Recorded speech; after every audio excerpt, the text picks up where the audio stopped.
Okay,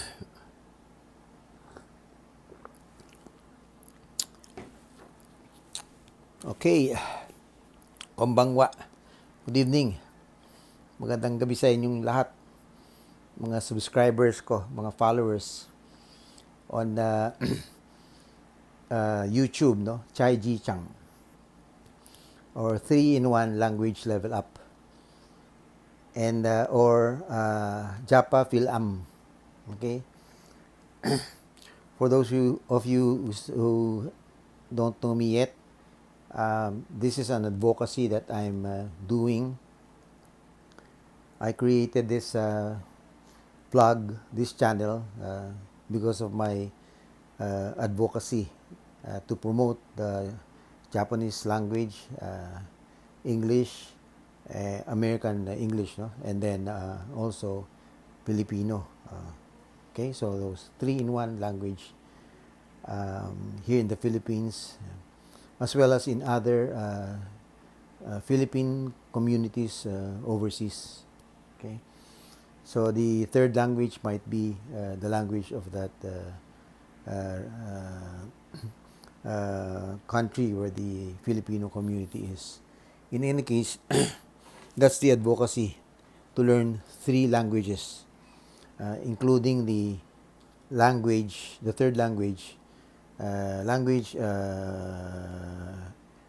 which the Filipino is based. Okay, so this is my vlog number 18.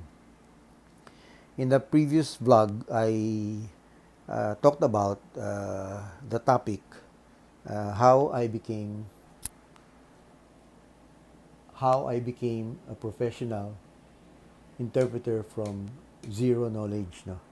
Referring to nihongo, Japanese professional interpreter. Okay, and then I started out by telling my story, my life story, because each and every one of us, no, I believe, have their own life story related to the language, the third language that they speak, or the second language that they speak. And I talked about it for about 45 minutes. And then after which I said that I'll make the outline, why or how I became a professional interpreter. Okay, in a course of 30 years in my life, no. So roughly, okay, let's get to the point. Okay, so I wrote 1, 2, 3, 4, 5 points on general points. Of course, there are more details, no, for every point, and I'd like to, of course, elaborate each one of these items. Okay, so umpisa natin sa umpisa, no? Okay, so outline on how I became a professional Japanese interpreter from zero knowledge. Okay, so this interpreter refers to, well, Japanese as my target language, okay, and Filipino as my original language, and English also as original language, no? So it's from Japanese to Filipino, or Japanese to English, or it could be vice versa, from Filipino to Japanese, English to Japanese, or it could also be Filipino to English, English to Filipino. So this kind of flow, process, okay, the direction from target language to original language to target language. And this doesn't speak of translation also, of course. Translation as well goes with it. Because when you speak of interpretation, you have 3 kinds. You have the simultaneous interpretation, and then you have the consecutive interpretation, and you have the sight translation, in which the document is, presented to you for you to translate as you read it. Okay? So, when you say interpretation, it doesn't necessarily mean just talking. Okay? Reading and writing is also important, most especially reading. Okay, so let's start. Okay, so as I said, 5 points: exposure, immersion, and then second is the study, no, study, and then third is application, and then fourth is uh, you have to resist your comfort zone. And then the fifth is the focus. Okay. Okay. Then of course you have to repeat everything from 1 to 6. You go back to number 1. It's a cycle to really develop your ability, your capability within, and it becomes your second nature. So let's start with number 1, exposure and immersion. Okay. You know, the oldest language school in the world, late 1800s, no? The last decade of this 19th century. I don't know if you know that school. The school is called Berlitz. Okay. Berlitz had this so-called total immersion course. No?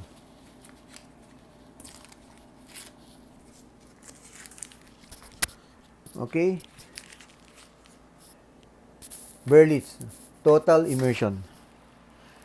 Total immersion. If I'm not mistaken, I think this school started between 1890 to 1900. No? So the last decade of the 19th century. And for that matter, the Eiffel Tower was first opened to the public as part of the exhibit by France in the Expo, World Exposition, to show the technology that has been developed on steel industry. And of course, it's international. I think this Berlitz School also, within that decade started to, how do you call that, its reputation spread. Okay, so total immersion. Total immersion. Meaning that for one to really know, like for myself, what happened to me when I learned nihongo, it was really total immersion. Meaning I mixed up with the socially interacted with the Japanese, non-English speaking Japanese. Totally pure Japanese. So that means that you don't have any choice except to really learn the nihongo. That goes well, of course, for speaking, hearing, then writing and reading. I think, about age 26 or 27, 28, around that time. Because when I was studying in a mission school, it was not really total immersion. It was only 1/3 Japanese culture. Because as I said in vlog number 17, in school, English. Because it's a mission school. French-Canadian. And then at home, it was Filipino, Tagalog. And then in between, with Japanese friends, then nihongo. So it's not really total immersion. But when I went back there for the second time, and I enrolled in ICU, Kokusai Kris Tokyo Daigaku, what I did was, for total immersion, my own version was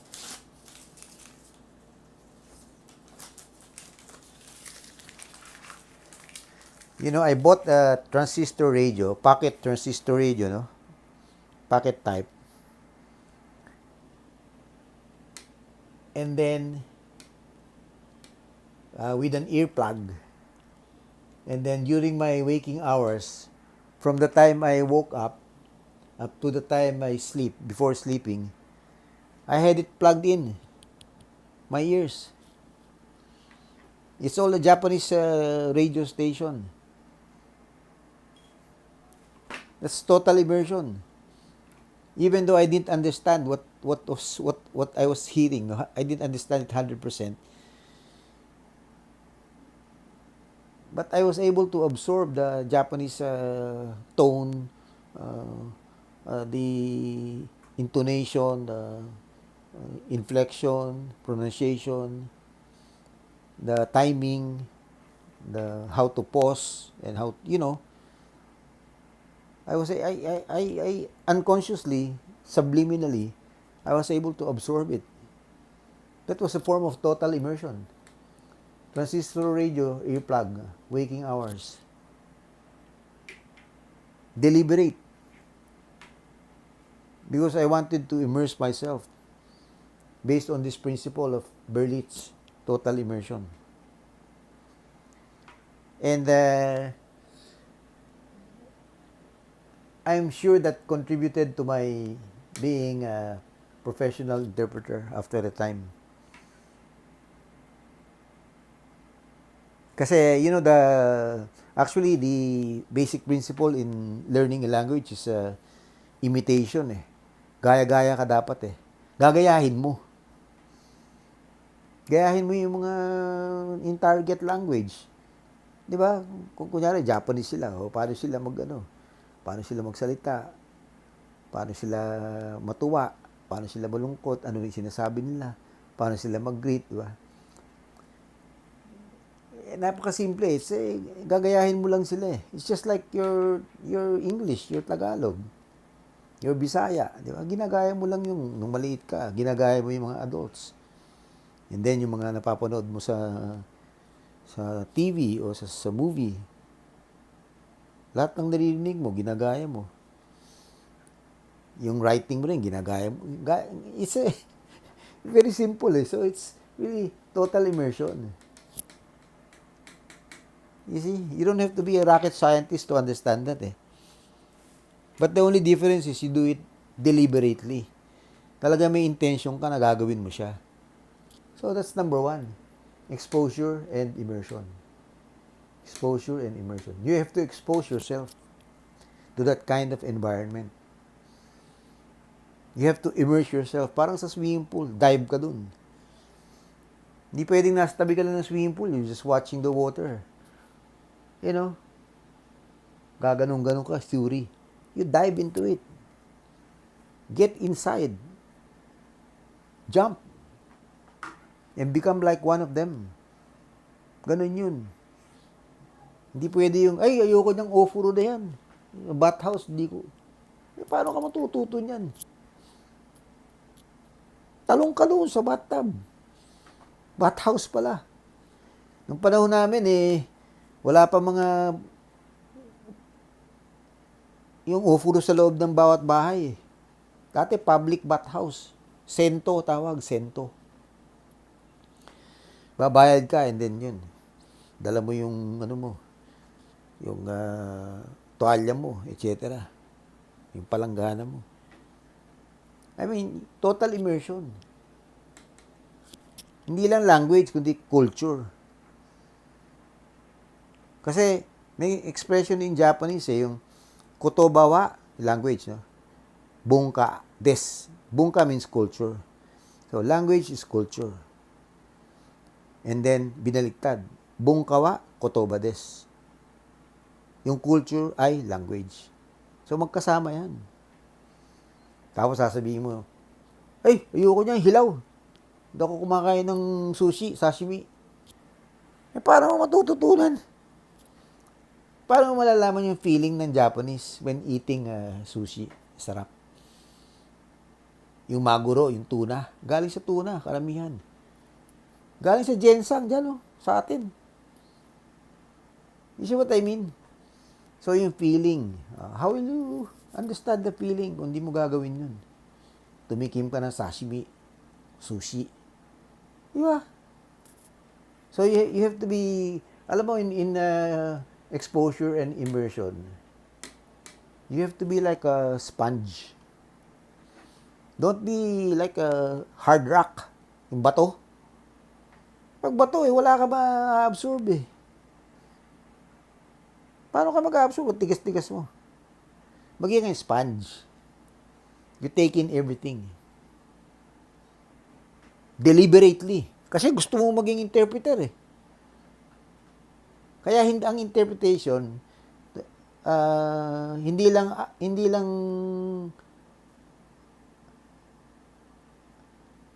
lang intelligence or skill, kundi attitude din. At saka aptitude. Iba yung aptitude tsaka attitude. You see? So, kailangan meron ka niyan para yung psyche mo ba? Basically, an interpreter is really resilient eh. Yung bang flexible. Tsaka sumasakay palagi. Sumasakay lang. Ina-accept lahat. Kinukuha, ginagaya. Ganun yun. That's how I became a professional interpreter. I absorbed everything. The culture, the language. And then anyway, let's continue, no? Mahabang kwentuhan ito eh. But anyway, I'm sharing with you my experience, no? And this is quite a demand, na explain ko 30 years, paano ko naging ganito. I'll try my best. Okay, that's number 1, exposure and immersion. Berlitz, total immersion. Example yun, transistor radio, naka-earplug ako, waking hours. Ilang oras yan, can you imagine? 12 hours, 14 hours, nakikinig ka, nang hindi mo naiintindihan. Pero after a while, naiintindihan mo, ganun pala ibig sabihin nun. Aso yun ka, wakateksta, I understand na. Ganun yun. Nagkakaroon ka ng parang yung eureka. Di ba? Yun pala yun. Ganun yun. So, exposure, immersion. Berlitz, total immersion. Example, transistor radio, earplug, waking hours. Okay, next. Of course, siyempre, study. Study. Tingnan natin anong sinulat ko dito na details sa study. Siyempre, common sense naman yan eh. Actually, you don't have to be kagaya nga sinabi ko, rocket scientist eh. Tsaka, sa hindsight, pagtapos na lahat, kagaya ko, natapos na yung 30 years na ka-interpret ko. Doon ko lang na-impisahan talaga i-analyze eh. Ano nangyari eh. So anyway, itong study, what does this refer to? Tsaka itong style na ganito, yung may nakatakip tapos sinaalis. Actually, yan ang style ng mga NHK eh, o kaya Fuji TV. Pagka meron silang yung explanation, no? Meron silang whiteboard, nakatakip muna, tapos inaalis nila. Kaya lang, di naman ako professional na newsman eh. Ginagaya ko lang sila, kaya kita ko, lousy yung sa pagkakagawa ko. Pero anyway, I'm learning, di ba? And you're learning also. ABS-CBN, hindi ginagawa yan eh. GMA, hindi ginagawa yan. Di ba? Oh, you see? This is Japanese style. No? TV station. So anyway, study. Ano ibig sabihin yan? Huwag niyong palampasin na meron kayong hindi naintindihan. Learn it. Alamin ninyo kung ano yun. Kahit na isang bagay lang. Isang maliit na salita. Ano ba yun? Kaya sa interpreter, bawal ang tamad. Okay? Ngayon, dalawang klase. Siyempre, una yung formal school, di ba? Ibig sabihin, may language school. Mag-attend kayo language school. Hindi, aside from that, ang mas importante ito, yung informal school. Self-study. Self-study. Etong formal school, parang ano lang yan eh. Yung tatayo ko ng bahay. Yung foundation lang yan eh. Foundation. Foundation. Foundation. Kasi kailangan matutunan mo yung grammar. Paano gumawa ng sentence. Ano yung subject. Ano yung predicate. Ano yung verb. Di ba yung ganyan? Ano yung adjective. Ano yung adverb. Kaya ito sinasabi ko eh. Kung gusto nyong gumaling sa Japanese, gumaling din kayo sa English. You know why? You know why? You know why?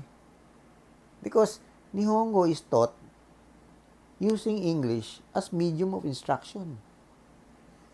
Eh kung nosebleed ka sa English, ay hindi nosebleed ka rin sa Japanese. Kaya makikita natin sa JLPT, yung JLPT 1, JLPT 2, ang uhusay sa English ng mga yan. Kaya itong study, napaka-importante niyan. Basic Japanese Language School. Okay. Basic Japanese. Aral kayo. At the same time, yung English nyo, i-review nyo yung inyong English grammar. Kasi kung absent kayo, nung tinuturo yan, nung high school dito sa Pilipinas, yung English, kung absent kayo, ay i-review na ninyo. Dami naman dyan ng online course eh, free. English. I'm serious. Hindi enough yung Tagalog ka. Parang hindi tinuturo. Hindi naman ginagamitan ng Tagalog eh. Ang Filipino language, pagturo ng Japanese. Bihira lang. Siguro ako magtatayo ako ng eskwela ganun. Pero still, it's not enough. So anyway, yun ang first part lang, formal. Para sa foundation. Ang mas pinakamaraming oras na gugugulin ninyo, aside from this, is informal, yung self-study. Outside the classroom, yun ang major. Nasa labas kayo. Especially if you're in Japan. You spend 1 hour inside the classroom. After that, you go out na. Yun na talagang informal self-study na yan. Doku, gaku, tawag niyan. Doku is independent. Dokuritsu, independent, diba? Doku. See? Doku. Gaku is study. Doku, gaku. So, anyway, informal self-study ito. Parang ano yan eh. Itong theory, pag-aaralan nyo sa loob ng eskwela. Di ba, mayroon tinatawag theory and practice. Yung theory ninyo, pa-practice nyo yun sa labas ng classroom. Actual na. Mamimili kayo. Sa shopping kayo, sasakay kayo sa sakyan. Meron kayong kaibigang Japanese. Yun na yung talagang pinapractice na ninyo yun. But this is also a form of study. Kaya dapat palagi, meron kayong pocket notebook at saka ball pen or what. Sinusulat nyo palagi. Diba, ngayon may cellphone na, pwede nyo ipasok doon sa cellphone, sa note. Pero nung time ko kasi walang ganyan eh. Notebook lang. Walang internet. Nothing. Puro lamang, notebook and pencil. And mga hard books na ganyan. Hard copies. Kaya talagang, kailangan devoted ka. So, study and then learn it. Yun ang number 2. And then, marami kasing misconception, lalo na yung mga interpreters na nag-uumpisa. I'm sorry to say, lalo na yung mga nosebleed. Pag sinabi mong study, akala nila pupunta ka sa eskwela na, para kang estudyante na. Hindi yun eh. Ang sinasabi mong study, basically speaking, as an interpreter, is self-study. Kasi pagka bibigyan ka ng, kunyari, may interpretation job ka, kunyari, let's say, usually 1 month in advance, meron ka ng schedule eh. Ngayon, depende sa topic. Kunyari, 3 days yun, o kaya 5 days. Kunyari, tungkol sa, machine installation. Wala nga naman mag-aral ka pa ng machine installation sa eskwela. Bibigyan ka ng material, study material. Pag-aaralan mo yun. Di ba? Oo. O di syempre, kailangan marunong ka magbasa ng Japanese. Marunong ka rin ng English. You prepare. Kaya interpretation job is really study eh. Always study. If you're not interpreting, not translating, you're studying. Study, translate, interpret. Study, translate, interpret. Pag ganun lang eh. Sabi nung boss ko doon sa Japan, interpretation company, sabi, kasi alam niya kasi hindi naman dire-diretso ang interpretation eh. Merong in between yan 3 days walang ginagawa, di ba? O di study lang, di ba? Sabi ganoon. You're like a soldier, sabi ganoon. Ang mga sundalo, pagka hindi namamarel, nililinis nila yung kanilang baril, yung weapon nila, nilulubricate nila, piniprepare nila for the next battle. You see what I mean? Kaya you always have to study. Okay, so number 2 is you study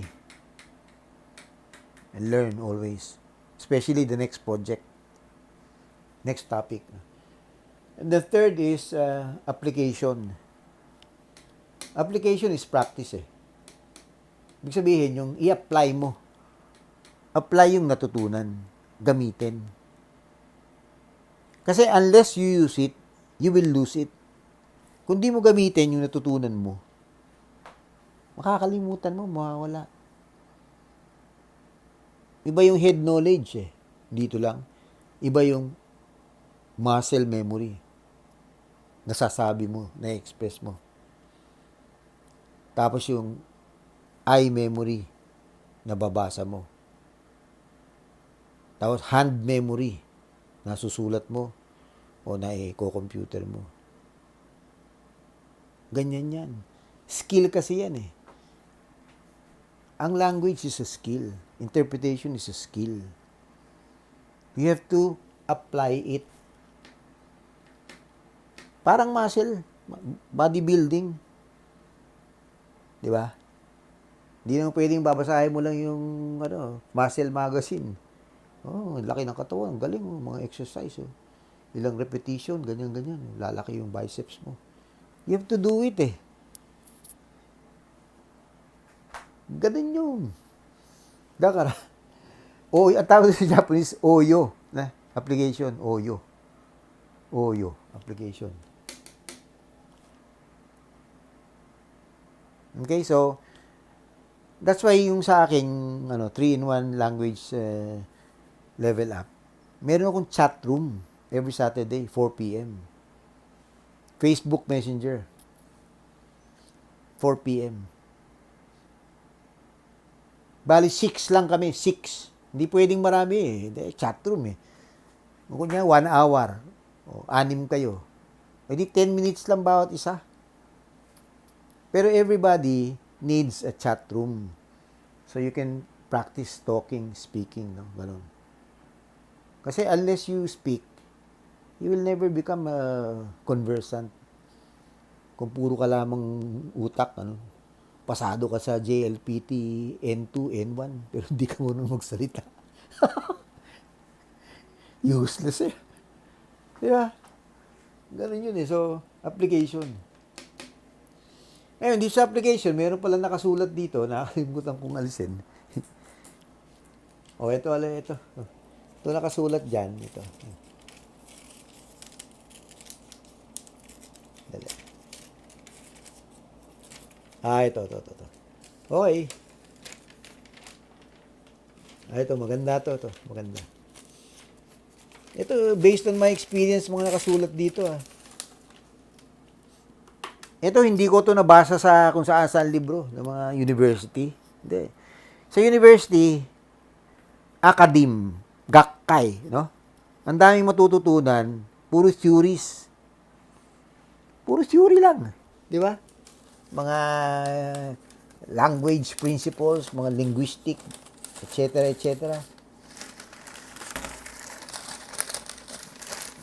Siyempre, importante rin yun. Pero mas importante yung, yung actual Talagang ginagamit So anyway,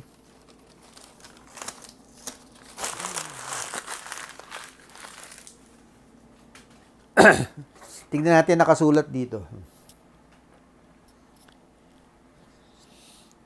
Tumate ne.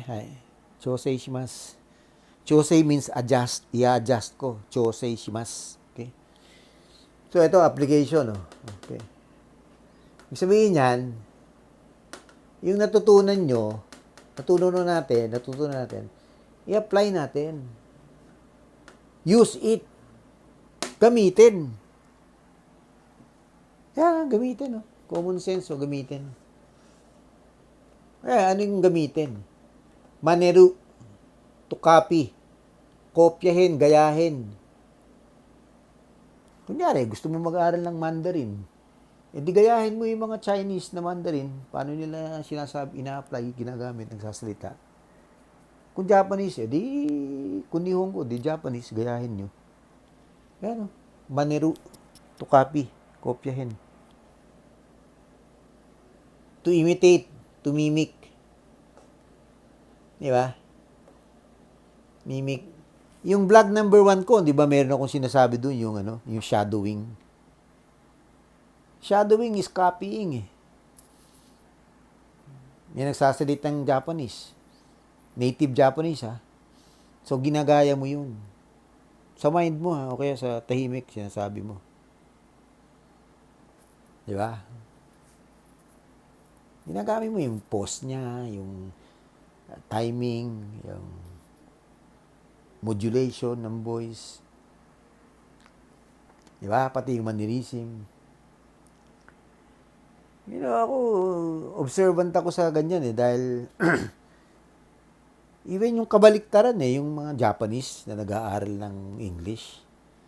May mga kikita nga ako, tinitignan ko yung mga embassy staff Japanese embassy staff pagka merong occasion, formal occasion. Siyempre, hirap na hirap mag-English di ba? Pero nasa presidential table siya Napapansin ko, tinitingnan ko yung lips Pag may nag-i-speech gumaganon yung lips niya, ginagaya niya Nagsa-shadowing yun Nagsa-shadowing siya. Alam nila Ganyan yan. That's why if you want to become an interpreter, nakatapos ka na ng JLPT, passer ka na ng JLPT 2 or JLPT 1. Gawin nyo yung just shadowing na tinuro ko sa vlog 1. Panoorin nyo yung vlog 1 ko. Anyway, so, number 3, application. So, use it, gamitin, Maneru, to copy, okay? Siyempre, alam na ninyo yung mga niyan, conjugation yan, yung maneru, manemas, di ba? Manemashita, maneta, di ba? Mga ganyan, di ba? To imitate, to mimic. So, ito, gumawa ko ng sarili kong diagram Ito yung starting point mo. point of origin sa language. No? Di ba? Kunyari, 0 ka, di ba? Nag-uumpisa ka pa lang. So, nasa eskwela ka, di may input ka, di ba? Input. Oh. Yung reading, di ba? Kasi tinuturuan ka ng katakana, hiragana, kanji, di ba? So, how to read it, di ba? Ganyan. Umiikot kang ganyan. So, divided into two pala yan, no? Broadly classified. You have the passive and then the active. No? Okay? Yung passive element niyan is yung hearing. Yung sa ears mo, di ba? Wala ka namang ginagawa, nakikinig ka lang eh. Hearing, passive, di ba? Ginagamit mo yung ears mo. Tapos reading, babasa ka. Di ba? Passive eh. Pumapasok lahat eh. Eyes mo, ginagamit mo. So itong dalawa, yung passive, input yan, input. Pumapasok sa loob mo, sa psychology mo yan, sa psyche mo. Sa innermost being mo. Mapasok yan. Nag-aaral ka eh. Di ba? Okay? And then, yung active naman, itong active part, element, no? Yan yung speaking. Okay? Through your mouth. Okay? Yung natutunan mo dito, hearing and reading, no? Kung i-express mo na, lalabas yan sa mouth mo. Active na ngayon yan. Sa mouth. Okay? Oh, and then, isusulat mo. O, writing. Active din yan, di ba? Yung hands mo. You see? So, yung mga senses mo na hearing, reading, speaking, writing, di ba? Tapos yung muscles mo sa ears, yung eardrum mo, siyempre gagana yan. Yung eyes mo, di ba? Oh. Yung mouth mo, yung di ba? May muscles dito eh, sa bibig mo eh. Yung hands mo. Lahat yan, active yan. Passive and active. Tapos, yan yung output. Manggagaling naman sa iyo yan. Lalabas, di ba? Ito input, papasok sa iyo. Kaya nga itong number 3 na application, ito, related to dito sa number 1 na magiging sponge. Di ba sinabi ko magiging sponge? Nag-absorb ka. Kung ano narinig mo, ano nakikita mo, ina-absorb mo, ano makakain mo. Japanese ha? Ina-absorb mo. Lalagay mo sa loob mo. Para na-express mo, nailalabas mo rin, no? Sige, yan, no? Speaking, writing. Ganun yun eh. So, mag-umpisa ka sa ganito. Ganyan, ayan, maliit muna ganyan. No? Kaganyan yan, umiikot. No? As time passes by, the more deliberately and actively you do it, palaki ng palaki yung ano mo, yung coverage, no? Yung scope mo, expansion. Nagle-level up ka. Nagle-level up. Level up ka, oh. Walang katapusan yan eh. Ganyan yan eh. Paganyan ang paganyan yan. Walang katapusan. You see? Yung ganyang konsepto, na-experience ko yan. Hindi ko lang naisip yan. Na-experience ko, saka ko lang nilagay sa diagram. That's why I'm sharing this to everyone who is interested. Marami pa akong masasabi. Marami pa akong may susulat. Marami akong makukwento para sa interesado. Di ba? Ganun yun. May mga Japanese nga sinasabi sa akin, gawin ko to YouTube Japan. Sabi ko, sige, dadating tayo dyan. Ano mga Pinoy, ibang klase, di ba? Well, anyway, so, number 3, di ba? Okay. So, number 4, ito maganda to. Resist comfort zone. Ano ibig sabihin yan? Resist comfort zone. Kasi human nature eh. Kung anong easy, yun ang ginagawa natin eh. Hindi lang Pilipino, lahat ng klaseng nationality.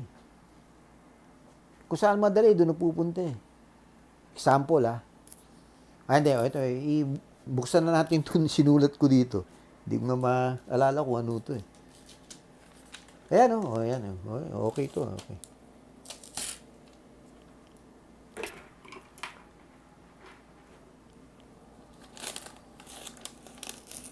Ito, based on experience ha.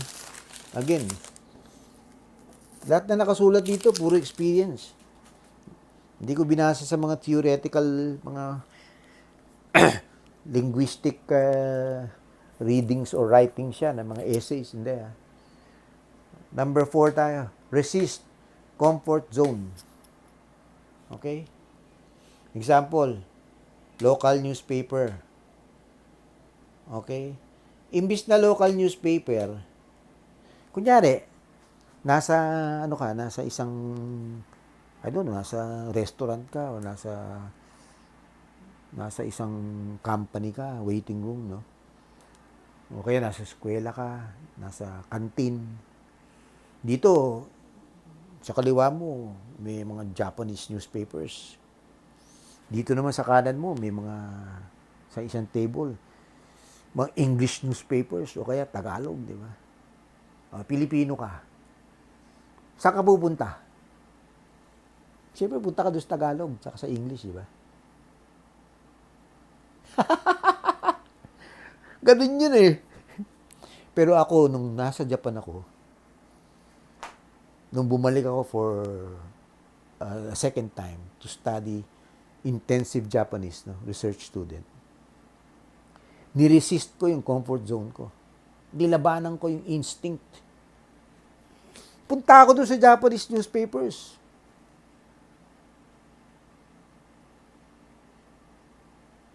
Binasa ko kahit hindi ko naintindihan. Inisa-isa ko yung characters. Kanji, katakana, hiragana, madali yan eh. Kanji yan, labanan. Mind you, wala pang app dun ha. Wala yung mga Imiwa, wala yung Google Translate. Wala. Susulat mo one by one. O kaya pagka may old newspaper, iuwi mo. Pag-aralan mo na sa dorm mo. Ganun yun. So, resist comfort zone. Local newspaper yan, ha? Okay. Oh, let's talk of, naman, yung kababayan. Kunyari, may mga kababayan dito. Barkada, mga Pilipino, siyempre, kwentuhan yan. Doon naman, puro mga Hapon sa kabila.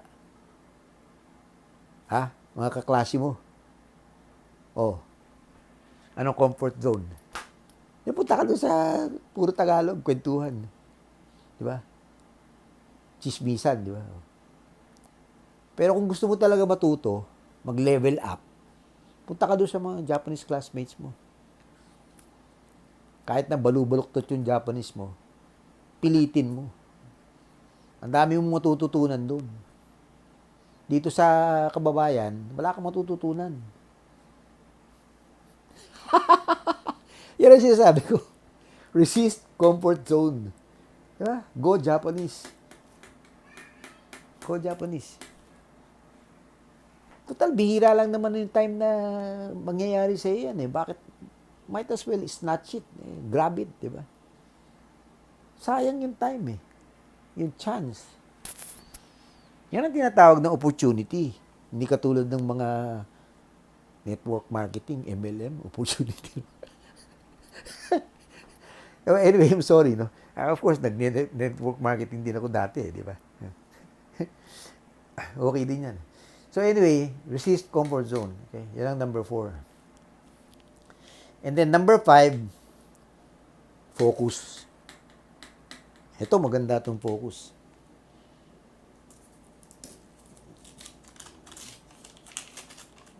Number 5, focus. Tingnan natin ano nakasulat dito.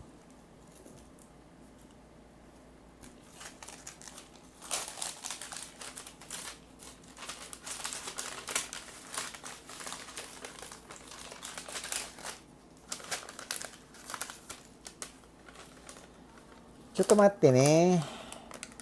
Chotomate kudasai. Ima tottemasu yo. Okay, focus. Focus.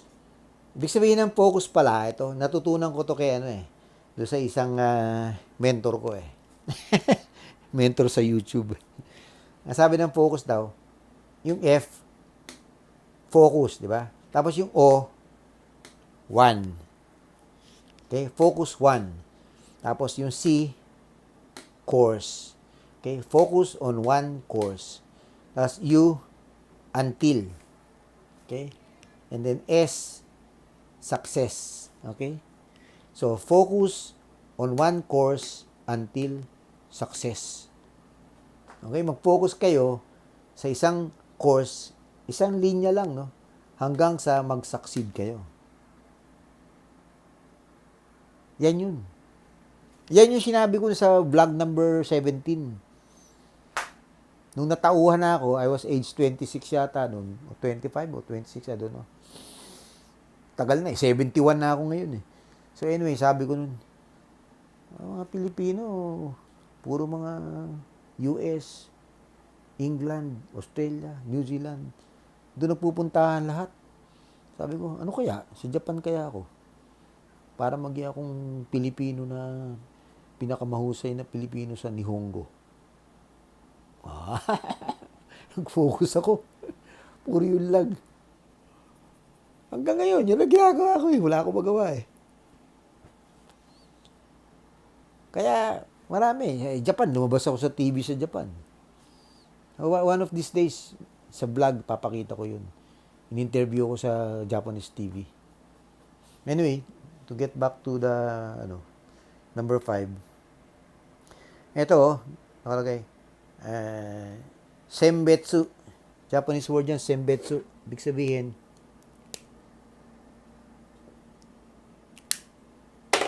sembetsu means hiwalayin ninyo, separate, di ba?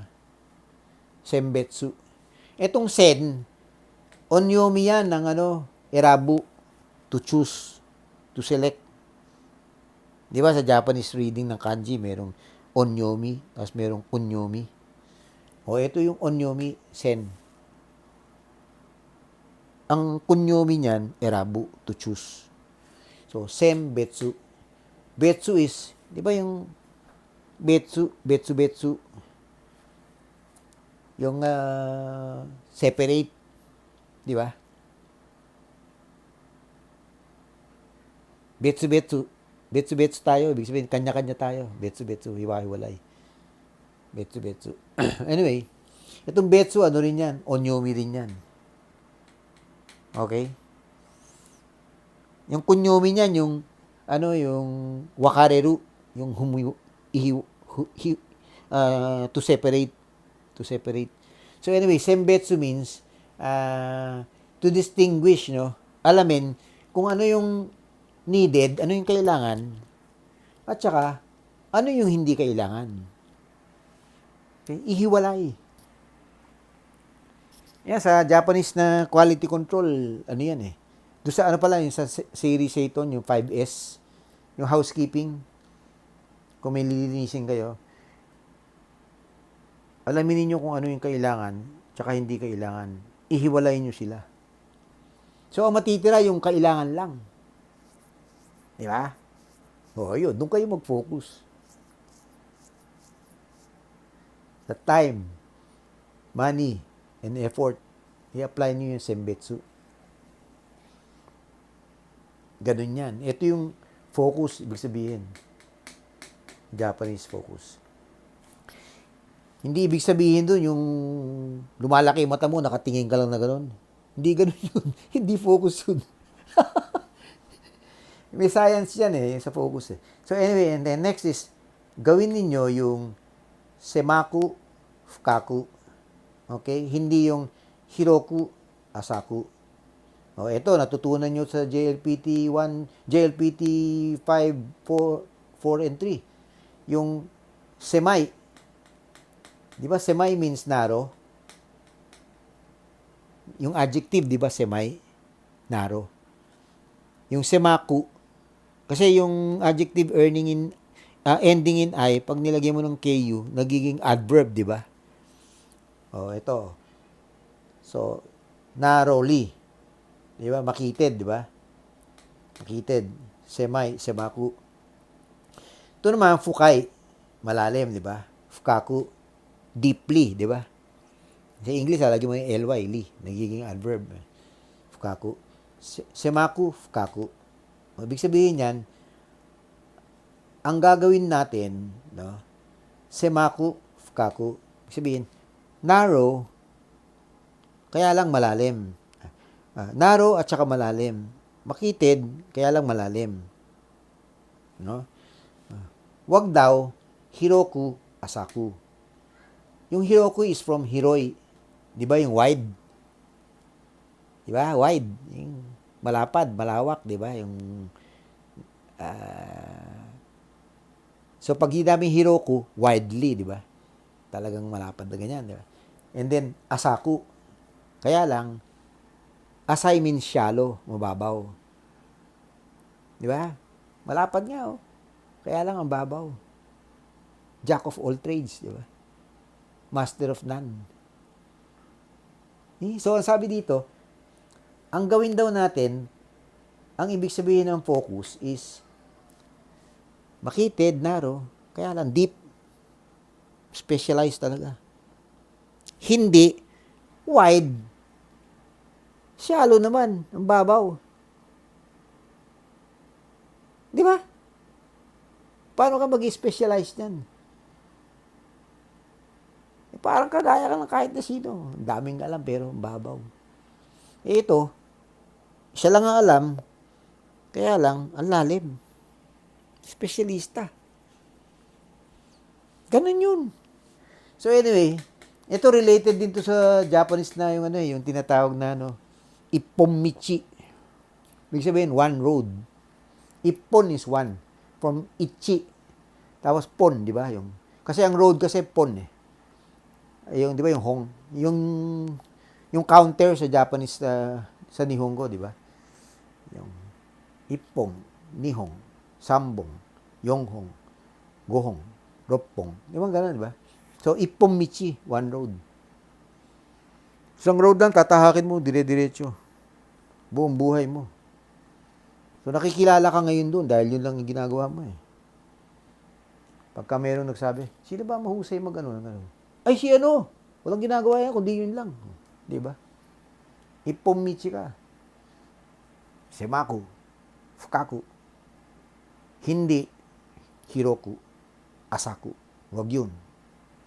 Yeah? Ipponmichi ka. Ganun yun. Kaya kung meron kayong gustong gawin sa buhay nyo, i-adapt niyo yan, focus. Yung focus na na merong science Kasi dalawang klase yan eh. So anyway, so yun So outline on how I became a professional interpreter from zero knowledge, no. Dati wala akong kaalam-alam sa nihongo eh. So anyway, ito yan. So exposure, immersion, study, no? And then application. And then number 4, resist niyo yung comfort zone. And then focus kayo. Itong 5 ito.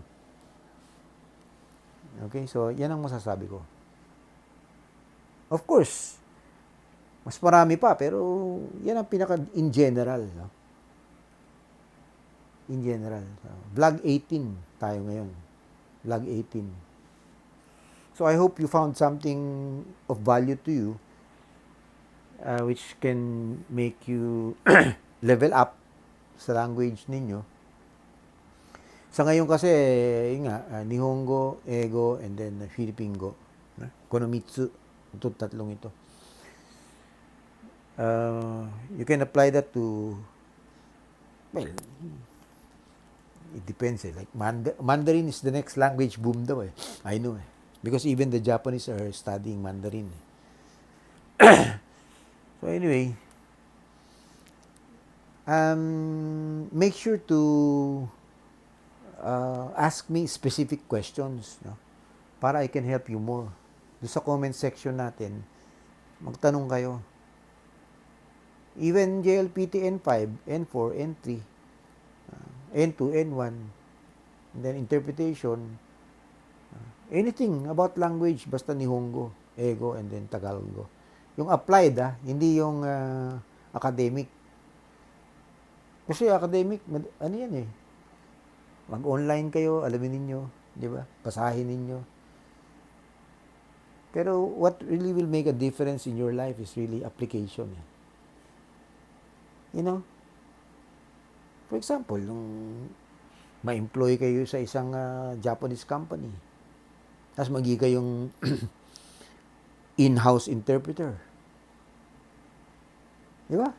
Oh. Ma-assign kayo sa Japan dahil mahusay kayo mag-English and Japanese at the same time. Like me, naging akong expat sa Japan because of my English. Kasi dito, because of my Japanese. Pero doon naman, because of my English. Oh, hindi, nagturo din ako ng Tagalog doon. Sa Japan, sa Osaka. It will open up, new horizons for you. So anyway, that's another topic, no. Kasi may advocacy actually nangyari katulad ng Google, no. Nagbabasa ako, tinitingnan ko. Ang Google pala, may mga products sila na software. Ibig sabihin yung sa mind, no. Hindi siya yung mga merchandise or physical things. Like meron silang Google search, meron silang I don't know, may AdSense yata o something like that, mga basta Google, no. Yung sa akin, sa advocacy ko na 3-in-1 language level up, lumalabas na after 17 vlogs to, 3 pa lang products ko. Number 1, job placement.